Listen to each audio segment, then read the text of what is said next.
de anestésicos que te pueden llevar a la muerte. Estamos en contacto con un perito criminalístico que es Walter Gorbach para que nos ayude a interpretar con los elementos que tenemos a esta hora qué pudo haber pasado en esa vivienda. Walter, muy buenas tardes. ¿Qué tal? Muy buenas tardes. Bueno, primera impresión de los elementos que recién comentamos, ¿qué sensación le da este caso en principio? Bueno, primeramente se han realizado diligencias periciales, digamos, en una etapa incipiente, es decir, faltan una batería de análisis fundamentales para poder despejar un poco más y con claridad justamente la hipótesis fiscal. Es decir, como ustedes muy bien han hecho en la introducción, en el planteo, hoy por hoy cualquier hipótesis puede ser aplicada o aplicable, es decir, tanto la del suicidio o la del homicidio. Sin embargo, quizás con el correr de las horas restan, por ejemplo, análisis toxicológicos al cuerpo, es decir, se ha realizado la autopsia, la cual ha evidenciado como causal de muerte esta situación de, digamos, sedantes o, mejor dicho, exactamente, la depresión, que en realidad esto tiene que ver porque estos fármacos encontrados son todos anestésicos generales, es decir, relajan el sistema respiratorio y disminuyen obviamente la frecuencia cardíaca, con lo cual sobreviene, es decir, por una sobredosis, la muerte, es decir, el paro cardiorrespiratorio. Ahora bien, dentro de este paraguas analítico, resta ver si el cuerpo presentaba en el estudio toxicológico propiamente dicho algún otro tipo de sustancia accesoria a la que se encontró inyectada, en este caso, a la víctima. Por otro lado, es decir, es muy interesante, para entender eso, otra diligencia. Usted se está preguntando a ver si la víctima no fue de alguna manera adormecida por alguien antes con algún otro mecanismo. Totalmente. Eso se va a despejar con la pericia toxicológica, que por supuesto está ordenada y llega obviamente el resultado un tiempo después que la autopsia. Es decir, la autopsia es el análisis genérico al cuerpo, ya ha evidenciado lo que ustedes muy bien han manifestado, que no es un dato menor, la ausencia de lesiones, sin perjuicio de que todavía eso por sí solo no indica absolutamente nada, es decir, uno no puede aventurarse en afirmar un mecanismo propio de muerte. Bien. Pero, reitero, la pericia toxicológica puede llegar a indicar si es que estamos ante la presencia de esos fármacos que estaban inyectados y las ampollas que se encontraron en el lugar del hecho, o si hay otro mecanismo accesorio. Eso puede ser un punto de inflexión, en este caso, para la investigación. Última pregunta de mi parte, por lo menos. Si tenemos que tener un cuadro de si tuviera su marido responsabilidad en el femicidio.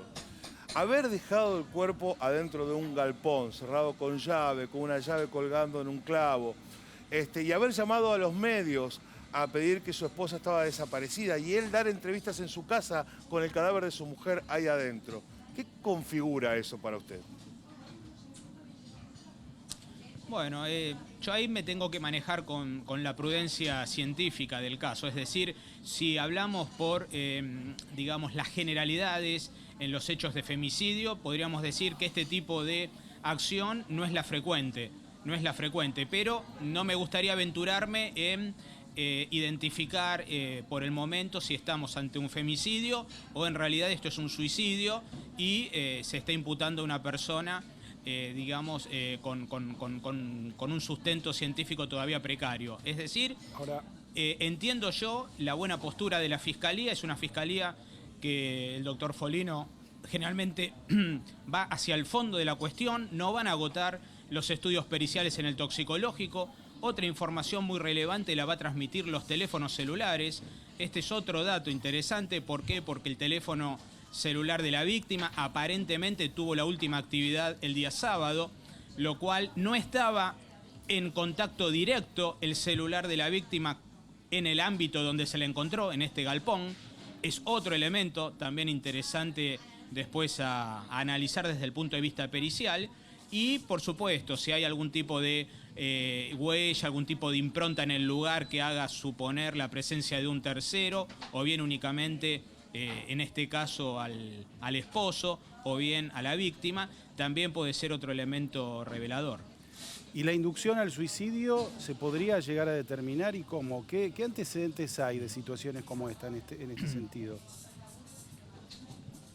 Bueno, la inducción al suicidio es una figura legal bastante fina, bastante finita me refiero. Es muy difícil de probar en el ámbito judicial de la República Argentina.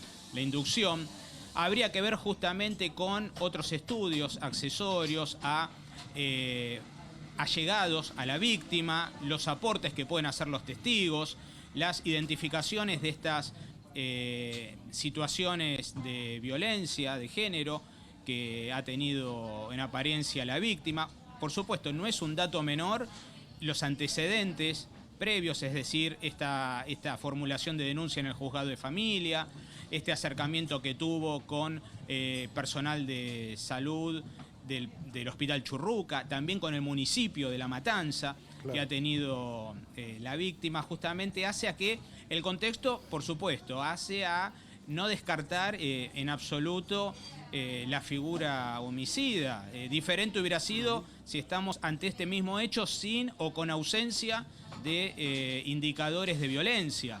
Ahí quizás podría ser la inferencia fiscal diferente. Claro. Yo creo que los elementos que hay son bastante interesantes. Se va a llegar a una resolución, por supuesto, entiendo, justa. Acá tenemos dos caras de una misma moneda, es decir, o la pena del femicidio, que es una pena de perpetua, reclusión perpetua, o directamente una ausencia de acusación, es decir, no hay un ámbito gris. Bien. Muchísimas gracias, Walter Gorbach, perito criminalista.